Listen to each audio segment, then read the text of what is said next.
तीसरा नंबर है बच्चों हमारा द्विगु समास। जैसा कि मैं पहले भी बोल चुकी हूँ आपको, जिस समास में पहला पद संख्यावाचक विशेषण हो तथा पद समूह का अर्थ देता हो उसे द्विगु समास कहते हैं। जैसे नवरत्न तो नवरत्नों का समूह, सप्ताह तो 7 दिनों का समूह या 7 दिनों का समूह, पंचवटी 5 वटों का समूह या 5 वृक्षों का समूह। अब देखिए नवरत्न, सप्ताह, नवग्रह, चौमासा, पंचतंत्र, त्रिभुज, त्रिलोक, त्रिभुवन, पंचवटी, शताब्दी, चौपाई, चौराहा, त्रिफला, ये सभी जो है ये सारे के सारे संख्यावाचक शब्द हैं। पहले इसमें देखिए तो ये जो है द्विगु समास होगा। पहचान आप जैसे नहीं पहचान पा रहे हैं, यदि आपको प्रश्न आता है कि त्रिफला ये शब्द में कौन सा समास है, तो आप त्रिफला जब देखेंगे तो आप संख्यावाचक पहचान जाएंगे और आप उस पर लिख देंगे कि ये द्विगु समास है, क्योंकि द्विगु का प्रथम पद जो है वो संख्यावाचक होता है। ये आपको याद रखना है। इसके बाद देखिए बहुब्रीहि, बहुत अच्छा समास है ये भी। जिस समास में समस्त पदों के दोनों पद में से कोई भी पद प्रधान नहीं होता अपितु किसी तीसरे पद की प्रधानता होती है, उसे बहुब्रीहि कहते हैं। मतलब जो दोनों पद होते हैं, दोनों पद में कोई भी प्रधान नहीं होता, बल्कि ये किसी तीसरे की विशेषता बताते हैं। ठीक है ना, कोई तीसरा ही पद प्रधान होता है तो उसे बहुब्रीहि समास कहते हैं। जैसे देखिए चक्रधर, तो चक्र को धारण किया है जिसने, तो ऐसे तो चक्र को धारण किया जिसने उंगली में, तो यहाँ पर शब्द क्या है? चक्रधर, मतलब चक्र को धारण करने वाला। लेकिन अर्थ क्या निकलता? आम व्यक्ति तो यहाँ पर नहीं चक्र धारण कर सकता है ना, यहाँ पे एक विशेष अर्थ है, क्योंकि ये विष्णु है, क्योंकि चक्रधर कौन है? विष्णु। ठीक है ना। लंबोदर, लंबा है उधर जिसका, तो यहाँ पे हम आम व्यक्ति के लिए नहीं बोल सकते लंबोदर। लंबोदर किसका नाम है? गणेश का नाम है, ये आप सभी जानते हैं। तो कहने का मतलब है दोनों पद प्रधान नहीं है, दोनों को छोड़ के एक तीसरा विशेष अर्थ यहाँ पे निकलता है। देखिए पीतांबर, तो पीत है अंबर जिसके, अर्थात कृष्ण। मैंने बोले थे कर्मधारय में भी है ये और ये बहुब्रीहि में भी है। तो पीत है अंबर, तो पीले वस्त्र वाले जो हैं या पीले वस्त्र जो धारण करते हैं वो विशेष किसी एक का यदि हम बोलें तो कौन भगवान आते हैं? कृष्ण, है ना। श्वेतांबर तो ब्रह्मा जी या फिर सरस्वती जी।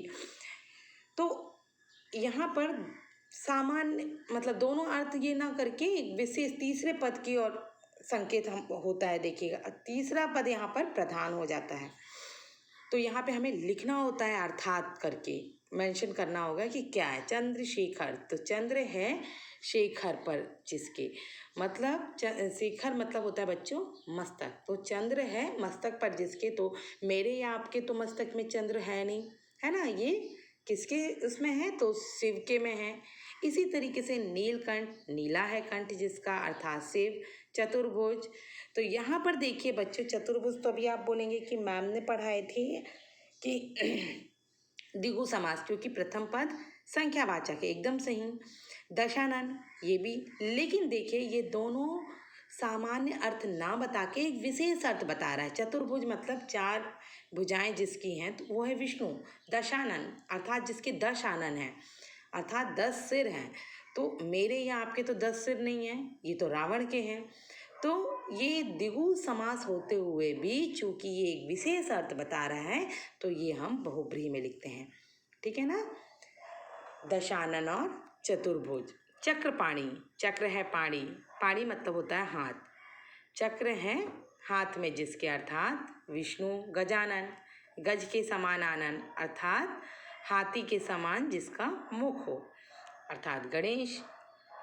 इसके बाद देखिए बच्चों द्वंद्व समास, तो ये समास बहुत ही आसान, बहुत ही सरल है।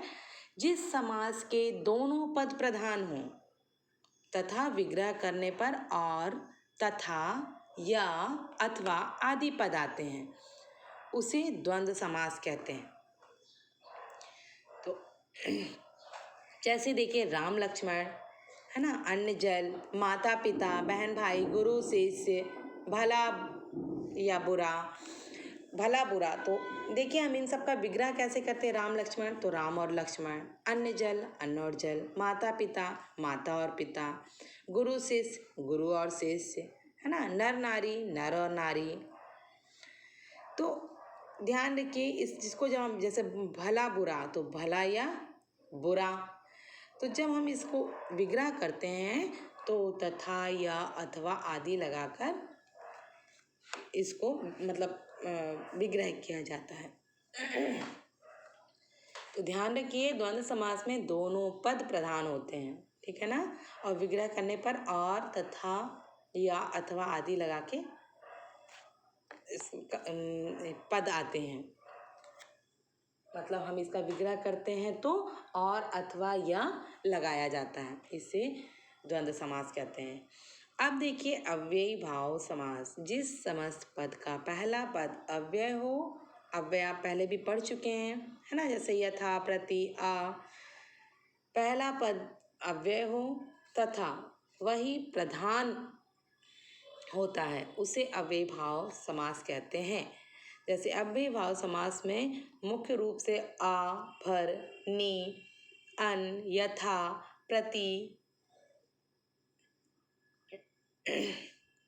बे, बा, व आदि अव्यय शब्दों का प्रयोग होता है। विग्रह करते समय प्रायः दूसरा पद पहले तथा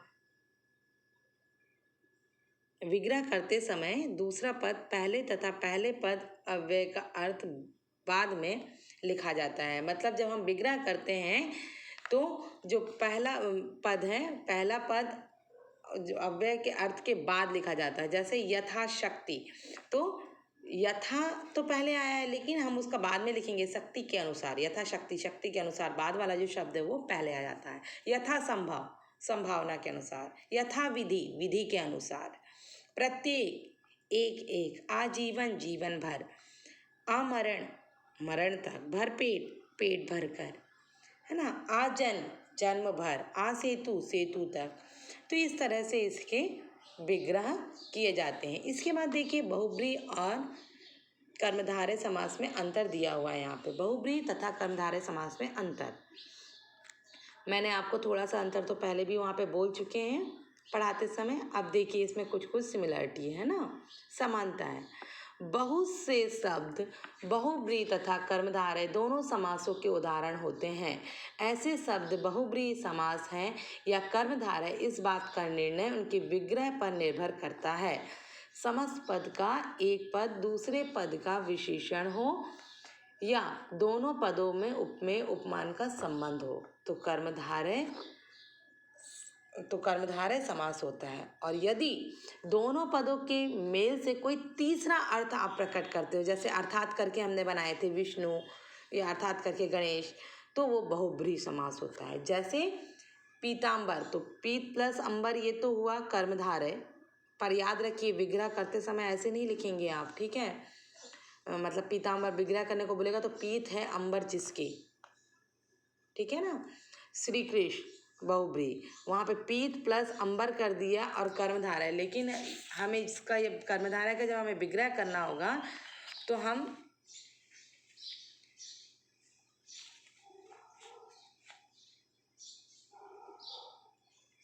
पीला है जिसका अंबर लिख सकते हैं, ठीक है ना, बहुब्रीहि हो जाएगा ये। इसका थोड़ा आपको याद रखना होगा। द्विगु और बहुब्रीहि समास में अंतर, द्विगु और बहुब्रीहि समास में अंतर। अब देखिए द्विगु समास में पहला पद संख्यावाचक विशेषण होता है और दूसरा पद उसका विशेष्य, परंतु बहुब्रीहि समास में सारा पद ही विशेषण का काम करता है। विग्रह करने पर ही इसमें अंतर पता चलता है। जैसे त्रिफला, त्रिफला में देखिए 3 फलों का समूह द्विगु हो गया, 3 फलों वाली औषधि बहुब्रीहि हो गया। दशानन, 10 आनन द्विगु, विशेषता बता दिया है क्योंकि 10 आनन है जिसके, रावण, ठीक है ना। तो ये आप लोग ध्यान रखेंगे। अब इसके बाद अभ्यास प्रश्न, तो ये जब मैं समझा दूंगी कक्षा में उसके बाद हम अभ्यास प्रश्न करेंगे बच्चों। तब तक के लिए इतना ही। स्वस्थ रहिए, अपना ख्याल रखिए। आप सभी का दिन मंगलमय हो।